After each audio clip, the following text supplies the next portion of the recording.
दोस्तों, आज हम आपके लिए लेकर आए हैं वलीउल्लाह मोहिब की एक बेहतरीन गज़ल। काफिर हुए सनम हम दीदार तेरी खातिर।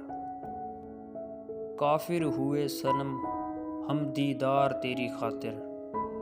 तस्बीह तोड़ बांधा जो नार तेरी खातिर। गुल सीना चाक बुलबुल नाला चमन में देखी।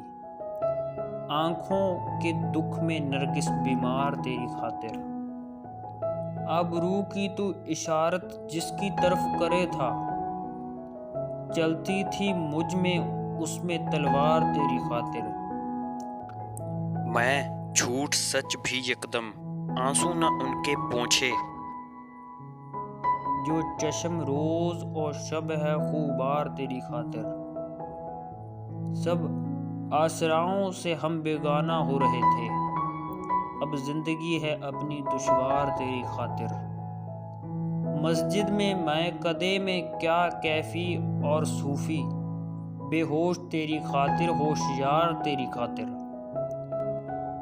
जो राह ए आशिकी में थी पस्ती व बुलंदी, वो हमने की शरासर हमवार तेरी खातिर।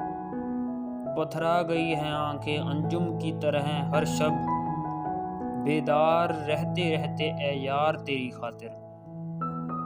इस अबर में चमन ने क्या क्या किया है साकी, असबाब मैं कशी का तैयार तेरी खातिर।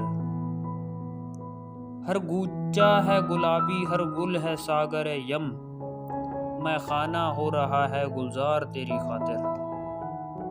आगे तो कूंजा गर्दी शेवा न था मुहिब का, कि अब शुरू उसने नाचार तेरी खातिर। अगर आपको हमारी वीडियो अच्छी लगी तो वीडियो को लाइक और चैनल को सब्सक्राइब ज़रूर करें। शुक्रिया।